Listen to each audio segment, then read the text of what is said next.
وعلى سيد الأنبياء والمرسلين وعلى آله وأصحابه الطيبين الطاهرين أما بعد فأعوذ بالله من الشيطان الرجيم بسم الله الرحمن الرحيم قل إن كنتم تحبون الله فاتبعوني يحببكم الله ويغفر لكم ذنوبكم والله غفور رحيم صدق الله العظيم غوث اعظم بمنے میں سر و ساما مدد قبلینی مدد کعبہ ایمان مدد انتظار کرم مدد کن یا معین الدین چشتی. نہایت ہی ادب اور احترام کے ساتھ جس طرح میں پڑھا ہوں سب مل کر میرے ساتھ پڑھنے. الصلاة والسلام علیک یا رسول اللہ. الصلاة والسلام علیک رسول اللہ.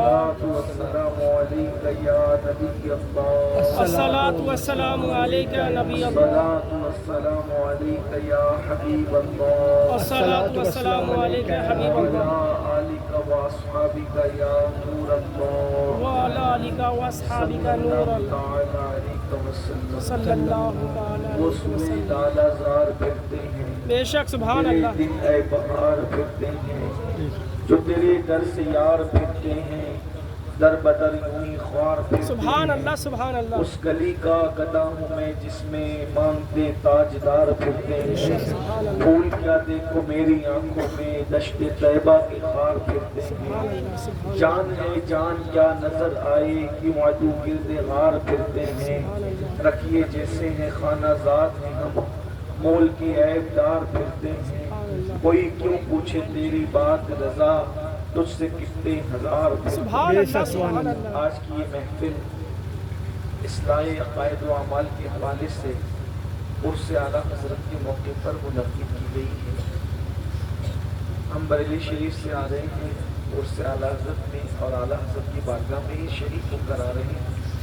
اس لیے تھوڑی تاخیر بھی ہوگی اور ہم کو 6 بجے ایئرپورٹ پر بھی پہنچنا ہے. اس لیے بہت کوئی لمبی چوڑی گفتگو کرنے کی بجائے مختصر سی گفتگو کریں. تھوڑا اس کا آواز ایک بار سب مل کے تیز کریں تو نہ بڑھائیں آواز بڑھائیں. ایک بار سب مل کر درود شریف پڑھیں. اللہم صلی علی سیدنا مولانا وعلی آل سیدنا محمد مولانا الماجد الجود والکرم وآلہ وصحبہ وبارک وسلم. صلاۃ و سلام علیک یا سیدی یا رسول اللہ. صلاۃ و سلام علیک یا سیدی یا جد الحسن والحسین وعلی آلک و اصحابک یا جد الغوث الثقلین. صلاۃ و سلام علیک یا سیدی یا رحمت للعالمین. دیکھیے آج ہم سب لوگ جمع ہیں اور بڑا خوشی اور مسرت کا موقع ہے. اتنے سارے علماء کرام اور حفاظ کرام مساجد کی ائمہ کرام موجود ہیں. ہم سب کو یہ سوچنا ہے اور یہ سچائی بھی ہے کہ اس وقت آج ہم دنیا میں موجود ہیں زمین کے اوپر موجود ہیں لیکن ایک وقت جلد آنے والا ہے کہ ہم اس دنیا سے کوچ کریں گے دنیا سے رخصت کریں گے. بے شک اللہ آپ سب کو ہم سب کو لمبی عمر دے لیکن کتنی بھی لمبی عمر پائیں ایک دن اس دنیا سے جانا ہے. حضرت موسیٰ علیہ السلام کے پاس جب موت کا فرشتہ آیا تو اس نے کہا کہ چلیے میں آپ کو لینے آیا. آپ نے فرمایا کہ تو کون ہے؟ کہا میں موت کا فرشتہ ہوں. تو حضرت موسیٰ علیہ السلام کو غصہ ہے اور انہوں نے موت کے فرشتے کو زور سے مارا. وہ اللہ کے پاس لوٹ کر آئے کہنے لگے اللہ تو نے مجھے ایسے بندے کے پاس بھیجا کہ جو مرنا ہی نہیں چاہتا دنیا سے کچھ کرنا ہی نہیں چاہتا. تو اللہ تبارک و تعالیٰ نے موت کے فرشتے کی آنکھ کو ٹھیک کر دیا اور فرمایا کہ ایک کام کرو وہ میرا پیغمبر ہے میرا کلیم ہے میرا موسیٰ ہے تو ان کے پاس بیل لے کر کے جاؤ اور ان سے کہنا کہ اگر آپ دنیا میں رہنا چاہتے ہیں تو اس بیل کے بدن پہ ہاتھ پھیر دو. تو جتنے بال جو ہے وہ بیل کے بدن کے آپ کے ہاتھ کے نیچے آئیں گے اتنے سال آپ کی عمر بڑھا دی جائے گی. ٹھیک ہے. اب حضرت موسیٰ علیہ السلام کے پاس وہ بیل لے کر کے گئے اور کہا کہ آپ جتنے سال تک، یعنی آپ اس بیل کے بدن پہ ہاتھ پھیر دو، جتنے بال بیل کے آپ کے ہاتھ کے نیچے آئیں گے اتنی آپ کی عمر اللہ بڑھا دے گا. تو حضرت موسیٰ علیہ السلام نے پھر پوچھا کہ اتنی سال تو میری عمر بڑھ جائے گی، کتنا بیل کتنا بڑا ہوتا ہے، پھر اس کے اوپر بال کتنے ہوتے ہیں، جب ہاتھ پھیریں گے تو کتنے بال آئیں گے، یعنی کتنے ہزار سال، کتنے 100 سال آپ کی عمر بڑھ جائے گی. تو پھر موسیٰ علیہ السلام نے کہا اتنی عمر تو میری بڑھ جائے گی، اس کے بعد کیا ہوگا؟ اور اس کے بعد تو پھر چلنا ہی پڑے گا. کتنے بھی سال انسان جیے اس کو تو کچھ کرنا ہی کرنا ہے. نوح علیہ السلام 1000 سال سے زیادہ جیے لیکن گئے بھی یہاں سے، کوئی 100 سال، کوئی 500 سال، کوئی 300 سال. ایک دن ہمیں بھی دنیا سے چاہیے. یہ بات ہم سب کو یاد رکھنا ہے اور اس کا کوئی انکار کر بھی نہیں سکتا. دنیا میں کوئی انسان ایسا نہیں ہوتا، کافر، منافق ہو یا دجال، سب کو موت ماننا پڑا کہ موت تو آنی ہی ہے. اسی لیے موت کا انکار کوئی نہیں کرتا، سب موت کو مانتے ہیں.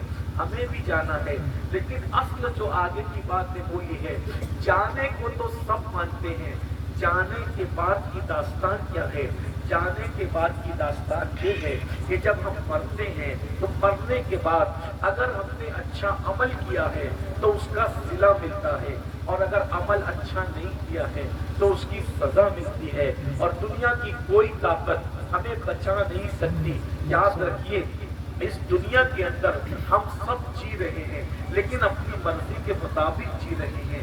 جو اپنی مرضی کے مطابق جیتے ہیں اللہ ان سے ناراض ہوتا ہے، اور جو اللہ کی مرضی کے مطابق جیتے ہیں اللہ ان سے راضی ہوتا ہے.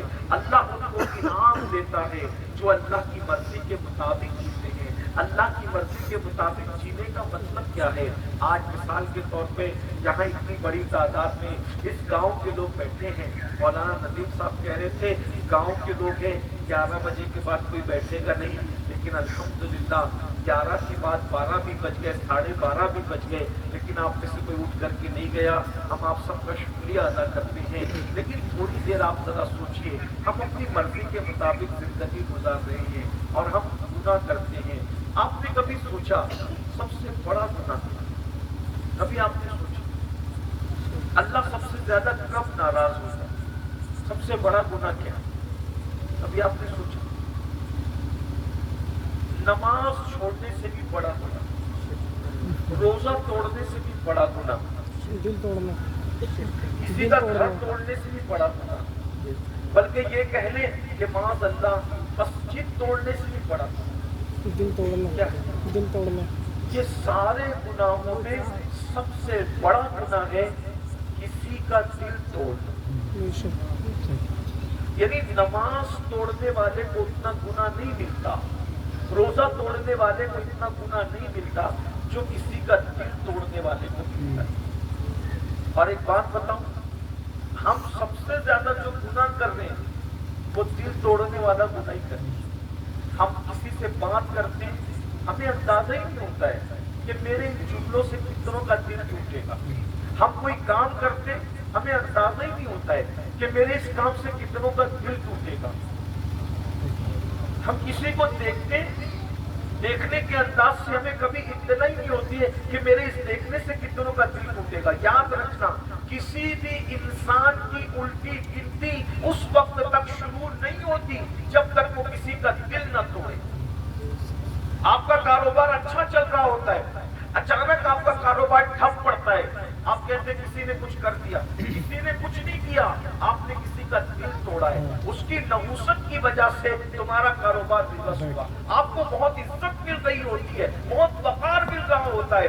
ایسے عالم کے اندر جو ہے کیا ہو رہا ہوتا ہے کہ آپ جو وہ بہت ترقی پہ جا رہے ہیں، عزت مل رہی، وقار مل رہا ہے، پھر آپ اچانک جو وہ ریورس آنے لگتے ہیں، پیچھے آنے لگتے ہیں، تو کیا ہوتا ہے؟ آپ نے کسی کا دل توڑا. یاد رکھنا یہ دل توڑنا اتنا بڑا گناہ ہے، بلکہ انسان تو انسان ہے. اگر آپ نے کبھی کسی چڑیا کی زندگی سے بھی کھلواڑ کیا، آپ نے کسی کتے کا بھی دل دکھایا، تو بھی آپ کی الٹی